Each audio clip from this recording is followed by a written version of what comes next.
இன்றைக்கி ஆரோக்கிய சமையலில் ஜோவர் அடை. இது ஜோவர் 1 டம்ளர், துவரம்பருப்பு 1/4 டம்ளர், சிகப்பு மிளகாய், பெருங்காயம், கிரீன் மூங் தால், கொண்டக்கடலை, காராமணி, புல் உளுந்து, கடலைப்பருப்பு. இது எல்லாத்தையும் ஒன்றா கொட்டி ஊற வச்சிடணும். ஒரு 3 ஹவர்ஸ்க்கு ஊறணும். 3 ஹவர்ஸில் சூப்பராக ஊறி இருக்குது பாருங்கள். இதை இப்போ நம்ம ஒரு மிக்ஸி ஜாரில் போட்டுட்டு அரைச்சிட்டு எடுத்துன்னு வந்துடலாம். இது 2 டைமாக போட்டு நைஸாகவே, கொஞ்சம் ரொம்ப நைஸாக இல்லாமல் ரொம்பவும் குறக்குறான்னு இல்லாமல் அரைச்சி எடுத்துன்னு வந்துட்டேன். இதுக்கு தேவையான பெருங்காயத்தையும் இதில் சேர்த்துடலாம். அப்புறம் உப்பு,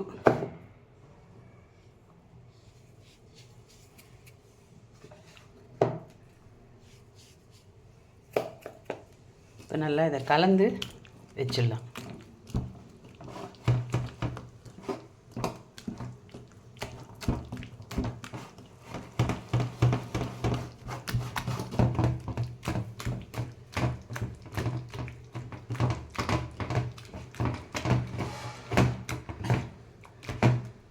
இது இப்போவே வேணுனாலும் அடையாக பார்த்துக்கலாம். இதுக்கு மேலே வந்து நான் கொஞ்சம் கருவேப்பிலை போட போகிறேன், கொஞ்சம் கொத்தமல்லி கட் பண்ணி போட போகிறேன். நீங்கள் வேணும்னா ஆனியன் கூட கட் பண்ணி போட்டுக்கலாம்.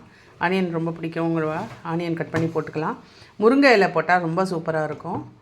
இப்போ நான் இது வேணும்னு தான் பண்ண போகிறேன். இதுக்கு வந்து கருவேப்பிலையும் கொத்தமல்லியும் நம்ம அடை ரெடி பண்ணும்போது மேலே போட்டுக்கலாம். கொஞ்ச நேரம், ஒரு அரை மணி நேரம் 1 மணி நேரம் விட்டுட்டு அதுக்கப்புறமா வைக்கலாம்.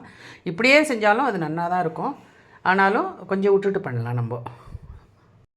இப்போ மாவு ரெடியாக இருக்குது. இதுக்கு கருவேப்பிலையும் கொத்தமல்லி,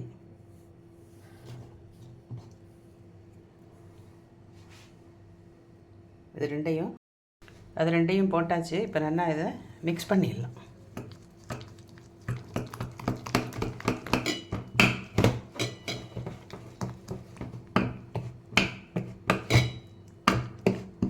மாவு கொஞ்சம் கெட்டியாக இருக்குது. இது வந்து கொஞ்சம் தோசை மாவு பதத்துக்கு கொஞ்சம் தண்ணி விட்டு சரி பண்ணிக்கலாம்.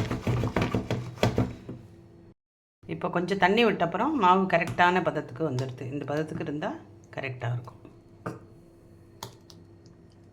இந்த பதத்துக்கு இருந்தால் ரொம்பவும் தண்ணியாக இல்லாமல் இந்த மாதிரி இருந்தால் நல்லாயிருக்கும். கல் சூடாக இருக்குது. இப்போ ஒரு அடக்கு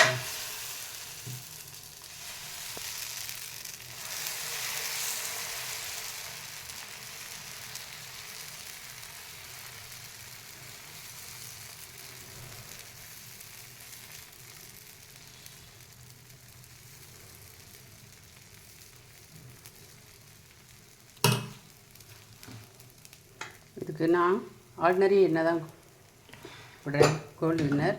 ஆனால் வேணும்னா தேங்காய் எண்ணெய் கூட விட்டு வாக்கலாம், நெய் கூட விட்டு வாத்துக்கலாம். இது நல்லா முறுமுறுன்னு வரும். திருப்பி போட்டுடலாம்.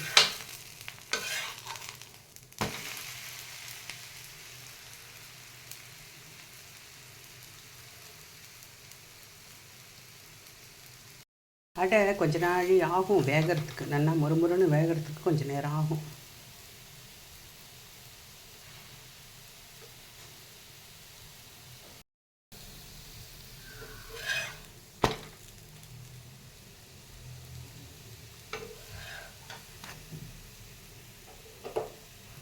அடுப்பு அணைச்சிட்டேன்.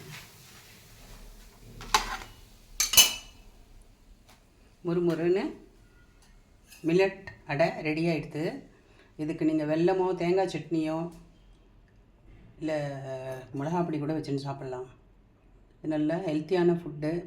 பிரேக்ஃபாஸ்ட்டுக்கு கூட கொடுக்கலாம். பசங்களுக்கு ரொம்ப உடம்புக்கு நல்லது. இதை வாரத்துக்கு 1 நாள் செஞ்சு கொடுக்கலாம். எல்லோரும் இதை பார்த்துட்டு எப்படி இருக்குது சொல்லுங்கள். சப்ஸ்கிரைப் பண்ணுங்க, லைக் பண்ணுங்க.